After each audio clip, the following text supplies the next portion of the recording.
Friends welcome back to my channel. So friends मारो આજનો video છે જો તમને માથાનો દુખાવો થતો છે તો આ માથાનો દુખાવાની સાથે તમને ખબર છે કે માથાનો દુખાવો કેમ થાય છે। માથાનો દુખાવાના પણ અલગ અલગ પ્રકાર હોય છે।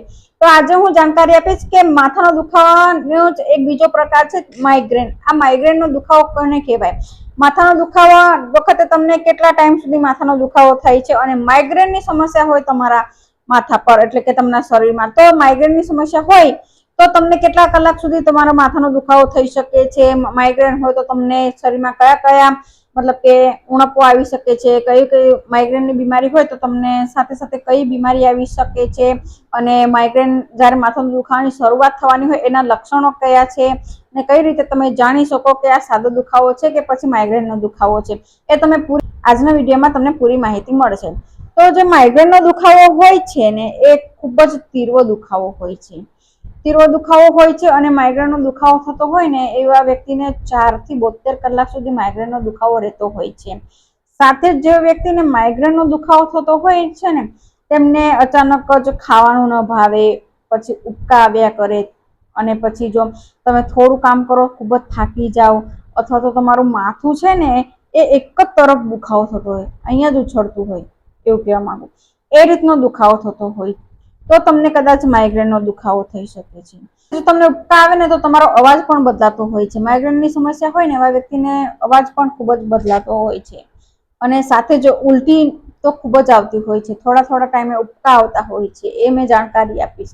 પછી તમારા દૈનિક કામો છે જે તે પણ તમારો રૂકાવટ થતી હોય, તેમાંથી વોશરૂમ યુઝ કરવાથી માંડીને ઘરના બધા જ કામની સાથે તો તમને થોડું પાછળ લાગતું હોય। આટલા ટાઈમમાં તો હું આટલું કામ પૂરું કરી લેતી હતી, જો હાઉસવાઈફ હોય જો મારા જેમ તો આટલા ટાઈમમાં તો હું આ બધું કામ કરી દેતી હતી, આજે કે મારાથી આવું થાય છે, મારો માથાનો દુખાવો બહુ થાય છે એટલા માટે મને આવું થાય છે।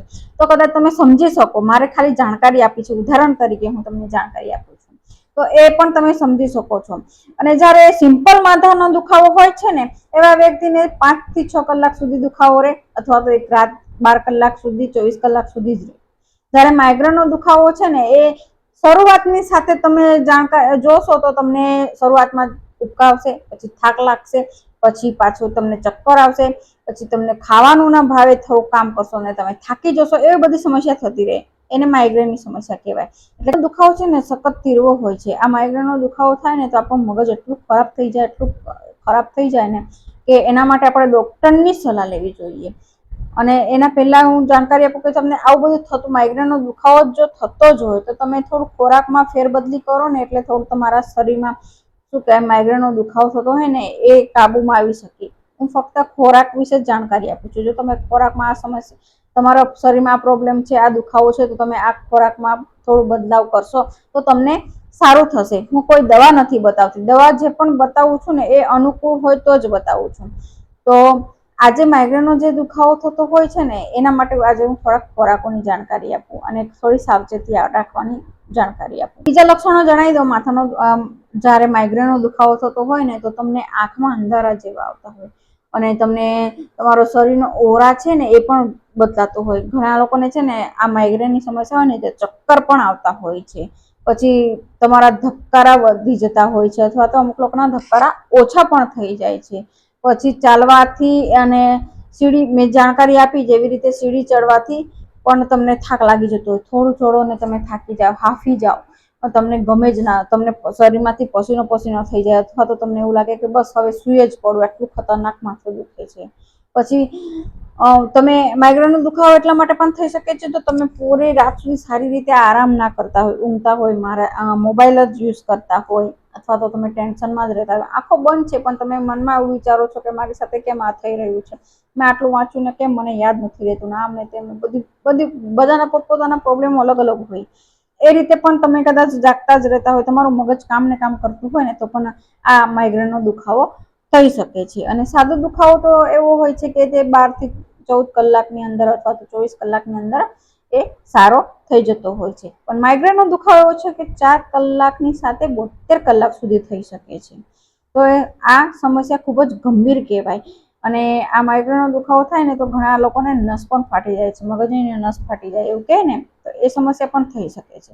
જાણકારી આપું કે ઘરેલું ઉપાય દ્વારા તમે કઈ રીતે સારું કરી શકો, અને તમને આ સમસ્યા થતી હોય તો જમવાનામાં થોડું ફેરબદલી કરો. જે હું તમને ખાવા કહું છું એ તમે ખાશો તો તમને આ જે માઇગ્રેનનો દુખાવો થતો હોય એમાં રાહત મળશે. ડોક્ટરની સલાહ તો જરૂરથી લેવી જોઈએ.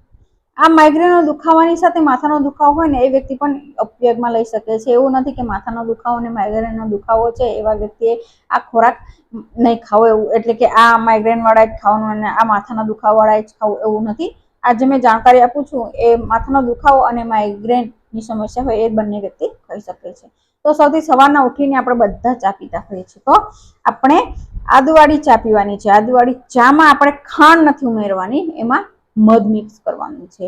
ચા ગરમ કરવાની છે એટલે કે આદુનો ટુકડો 1 ઇંચ 2 ઇંચ જેટલો ઘસી અને ઉકાળવાનું છે, અને ઉકાળ્યા પછી એમાં અલગ ગાળી લેવાનું છે, અને પછી કપમાં ગાળ્યા પછી મધ નાખી દેવાનું છે. એવી ચા પીવાની છે, ખાંડવાળી ચા નથી પીવાની. બીજા નંબરનો છે માથાનો દુખાવો થતો હોય, માઇગ્રેનનો દુખાવો થતો હોય તો તમે ગાયનું દેશી ઘી લો, એને હુંફાળું ગરમ કરો, અને એ હુંફાળું ગરમ કરેલું ઘી છે ને 2 ટીપા નાખવાના, 2 સાઈડે 2 ટીપા નાખશો ને સવારે ઉઠતાની સાથે અને રાત્રે સૂતી વખતે. એવી રીતે તમે નાખશો ને તો તમારા મગજમાં પણ ઠંડક રહેશે, તમારો જે માઇગ્રેનનો દુખાવો થતો હોય છે એમાં પણ ઠંડક રહેશે અને રાહત મળશે.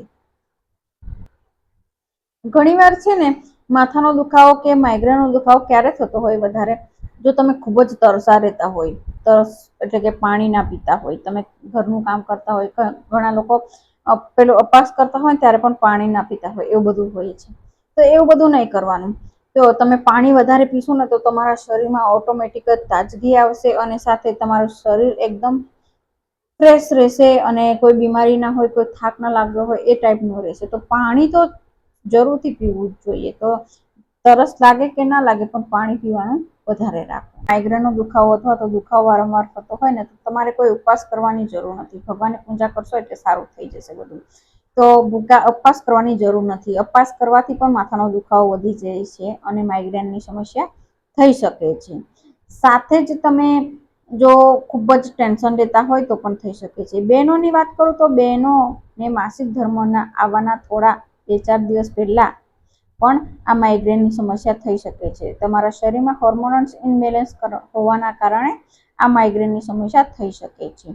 તો એના માટે પણ તમારે ડૉક્ટરની સલાહ લેવાની જરૂરી છે. માઇગ્રેનની સમસ્યા હોય કે માથાને દુખાવાની સમસ્યા હોય, એમાં તમે કયું ભોજન ખાઈ શકો છો, કયા કયા શાકભાજીનો સમાવેશ કરવાથી તમારા આ માથાનો દુખાવો અને માઇગ્રેનની સમસ્યા દૂર થઈ શકે છે. તો બદામ, પાલક, પમ્પકિન સીડ એટલે કે કોળાના બી શેકીને ખાવા જોઈએ. પછી ખાવાની તીવ્રતા એટલે કે ઝડપથી ન ખાવું જોઈએ. ઘણા લોકો એવું હોય છે કે ભૂખ લાગે અને ફટાફટ ચાવ્યા વગર ખાય ને તો પણ આ સમસ્યા થઈ શકે છે. તો જરૂરથી તમારે શાંતિથી બેસીને ખાવું જોઈએ અને તમારે ચાવીને ખાવું જોઈએ. સાથે જ તમે આયુર્વેદિક કોઈ ઘરેલું ઉપાય ઈચ્છતા હોય તો તમે બરફના ટુકડાને કાપડમાં લપેટીને પછી જ્યાં પણ દુખાવો થતો હોય ને ત્યાં થોડી મસાજ કરો, તો જે ગરમ થઈ ગઈ છે નસ એ ઠંડી થઈ જાય છે, અને સાથે જે દુખાવો છે ને તીવ્ર થતો હોય એ દુખાવો પણ ઓછો થાય છે.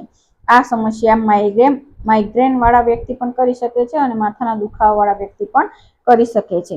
પછી આયુર્વેદિકમાં તમે જવા માંગતા હોય તો આયુર્વેદિકમાં બ્રાહ્મણી અને શંખપુષ્પી નામના 2 જડીબુટ્ટી આવે છે. તે મગજને શાંત કરવા માટે ઉપયોગી છે. તો એનો સેવન તમે કરો રોજ રાત્રે 1 વખત તો તમારા મગજને શાંત કરશે. અને સાથે જો તમે માથાનો દુખાવો થતો હોય, માઇગ્રેનનો સમસ્યા હોય તો જરૂરથી આ જડીબુટ્ટીનો ઉપયોગ તમારે કરવો જોઈએ. સાથે જે વ્યક્તિને આ સમસ્યા થતી હોય ને એ વ્યક્તિએ વાળમાં તેલ લગાવીને રાખવું જોઈએ. પૂરા લાંબા સમય સુધી તમારા વાળ પૂરા ન રાખવા. ઉનાળામાં હોય તો તમે ભૃંગરાજ ઓઇલ એટલે કે હેર ઓઇલનો ઉપયોગ કરી શકો છો. તો ખૂબ જ સારું એવું રિઝલ્ટ મળશે. જે માથાનો દુખાવો થતો હોય ને એવા વ્યક્તિએ ઠંડુ જે તેલ આવે આપણા મગજને જે ઠંડક કરે એવું તેલ વાળમાં લગાવવું જોઈએ. જો કપડથી ઘસવું ના હોય તમારા કપાળ પર તો ઠંડા પાણીના પોતા પણ મૂકવા જોઈએ. અને સાથે તમારા પૂરતી ઊંઘ પણ લેવી જોઈએ. તમે માઇગ્રેનની સમસ્યા હોય ને એવા વ્યક્તિએ ક્યારે પણ રાત્રે લાઇટ ચાલુ રાખીને ન સૂવું જોઈએ. તમારી ઊંઘ ના પૂરી થાય એટલા માટે જો અંધારું હોય ને તો તમારું મગજ પણ શાંત રહેશે અને તમે સારી ઊંઘ પણ લેશો તો આ માઇગ્રેનની સમસ્યા તમે દૂર કરી શકો છો. સાથે જ તમે યોગા કરી શકો છો. સવારે ઉઠીને અનુલોમ વિલોમ કરી શકો છો, સૂર્ય નમસ્કાર કરી શકો છો. એનાથી પણ ઘણો ફાયદો થાય છે. અનુલોમ વિલોમ અથવા તો ઓમ નમઃ શિવાયના તમે જાપ કરી શકો છો, તેનાથી પણ તમને શાંતિ મળશે. સાથે જ બ્રાહ્મણી પ્રાણાયામ આવે છે એને પણ તમે ઉપયોગ કરી શકો છો. એટલે કે આ એક યોગા છે, એનો પણ તમે યુઝ કરી શકો છો. બ્રાહ્મણી પ્રાણાયામનો ઉપયોગ કરવાથી તમારા મગજને શાંત કરવા માટે ખૂબ જ ઉપયોગી છે આ પ્રાણાયામ. અને સાથે મેં જેમ જાણકારી આપી કે અનુલોમ વિલોમ પણ તમારે કરવું જોઈએ. રોજ તમારે અડધો કલાક સુધી આ યોગા પણ કરવા જોઈએ. એની સમસ્યા જ છે મને માથાનો દુખાવો વારંવાર થતો હોય તો જરૂરથી ડૉક્ટરને મળી લેજો અને દવા પણ લેજો. અને સાથે મેં જે પણ ભોજન આપ્યા અને જે જાણકારી આપી એનો પણ તમે ઉપયોગ કરજો. તો ફ્રેન્ડ્સ, આ હતો આજનો video. Thank you for watching my video.